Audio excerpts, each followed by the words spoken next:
been about 9 months, hasn't it, that you've been in the job? That's right. Okay. That's right.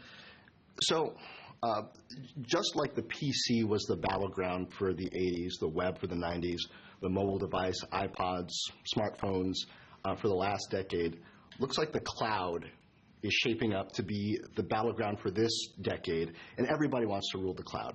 Oracle came out earlier this month talking about their cloud strategy, infrastructure as a service. Of course, Amazon's been there a while. Google wants to get into it and eat Microsoft's lunch.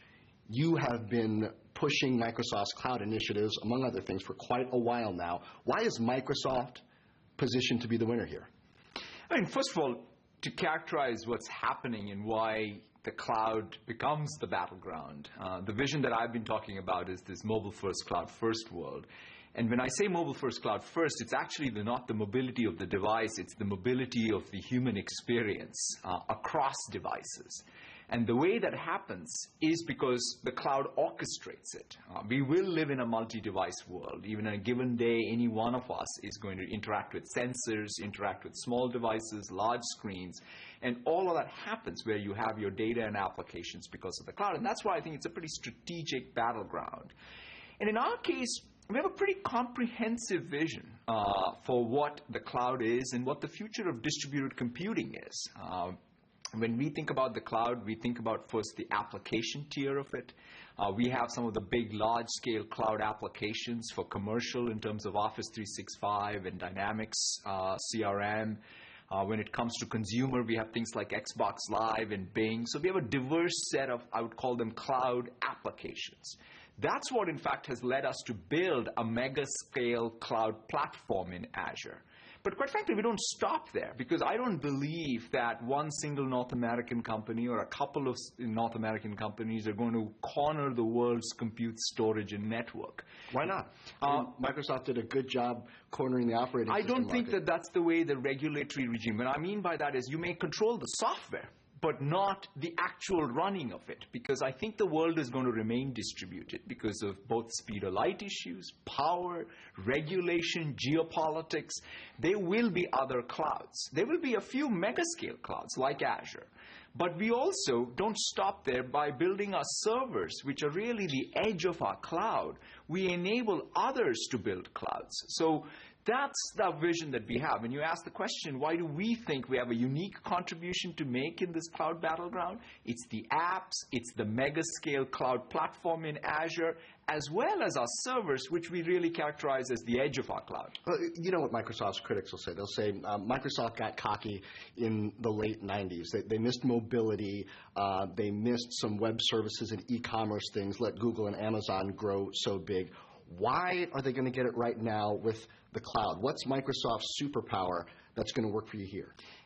In the cloud, I would say we absolutely caught the trend. See, it's no longer about, hey, is Microsoft in the cloud business? We have a $4.5 billion business that's growing well, and it's fantastic to see. It's just that in relation to our success of $70 billion, it's a small business, but the overall magnitude of our cloud business today shows that we caught the trend at the right time, jumped on it with a unique value proposition, and we're now further accelerating. So it's no longer about, for debate, whether we get the cloud. And quite frankly, when I think about say, takes an attribute of our cloud, which is the operational security rigor. That's one of the reasons why many customers choose our cloud, especially internationally even.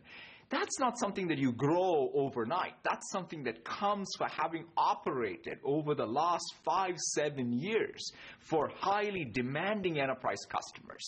That's the position that we now have. And it's expensive to build this, right? Talk about what you think your competitive positioning is versus an Amazon, a Google, a VMware in terms of your operation in places like China, and what it's going to take to succeed there.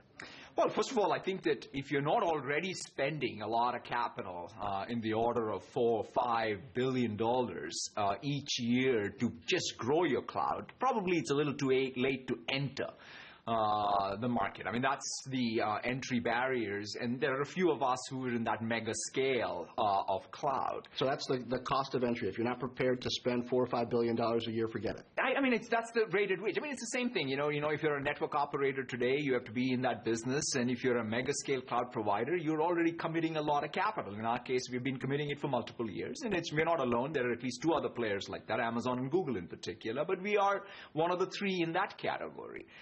And the way we have not only done that, but one of the key things that we have really invested in is this enterprise cloud, which is we have data centers in 19 countries.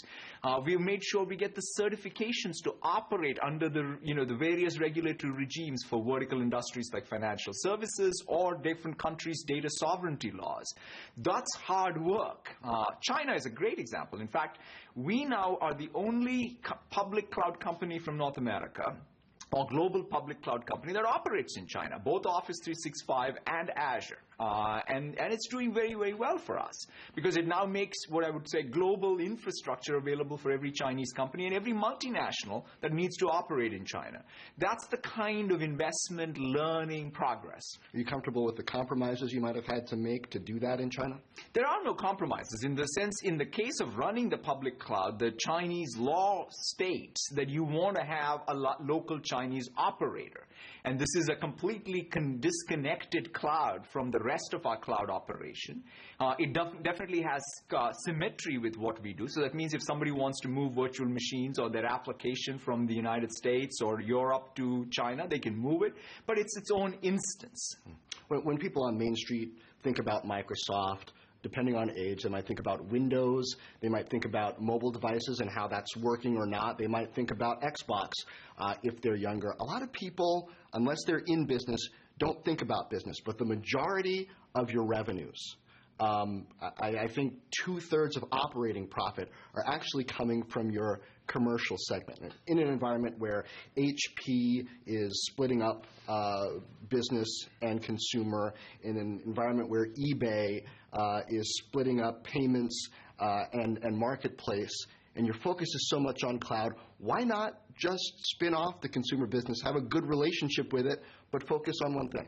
One of the things that's really been key to our success, I mean, the way even our footprint in the enterprise grew is because of what I term as dual use. People using Windows and Office for their personal use and taking it to work. You see that today even. In fact, we have a pretty profitable, big consumer Windows business and consumer Office business. One of the subscriptions in Office 365 that's really doing well is the Office Home and Premium subscription.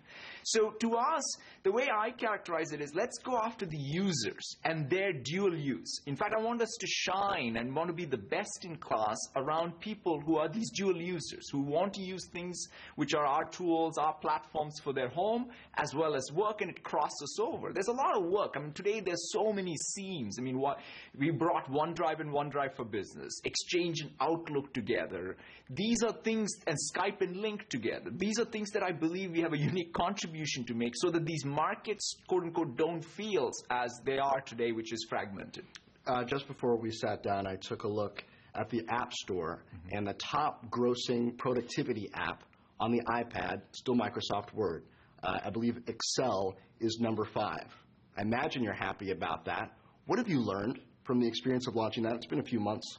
You know, we have got tremendous success in terms of downloads. We've also had lots of learnings even in business model. Of course, a lot of the users on the iPad happen to be already people who are Office 365 subscribers in the enterprise, and they get to use now across all devices.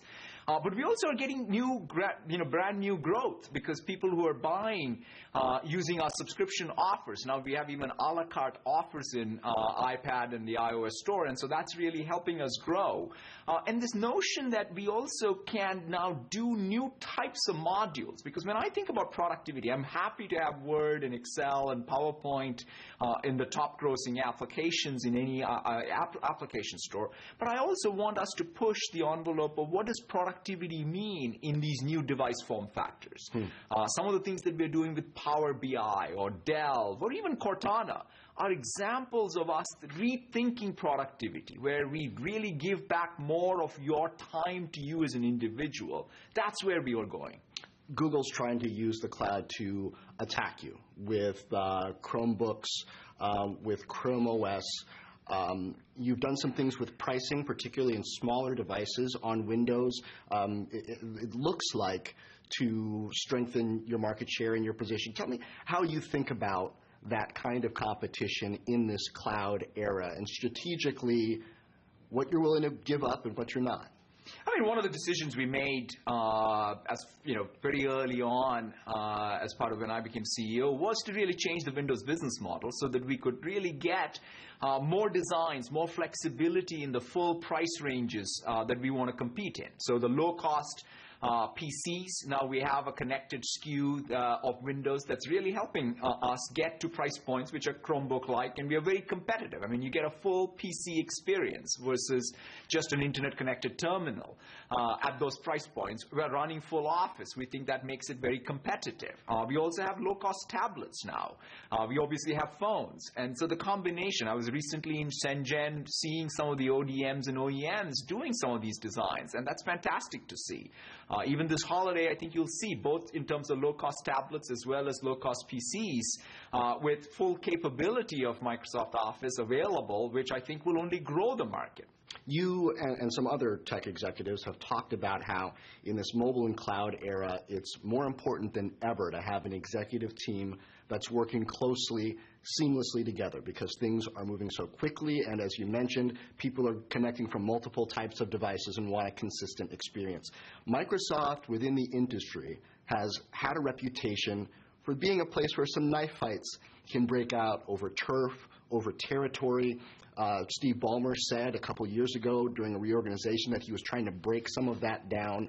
What do you think you bring to that effort that's got to be so important to where you want to go? How's your team doing? I mean, culturally, it's super important to have teams that come together with a level of trust so that we can go after both our business objectives and, more importantly, the products. So because one of the worst things that one could do in tech is to have organizational seam show up in your products because that's when customers suffer and your business ultimately suffers.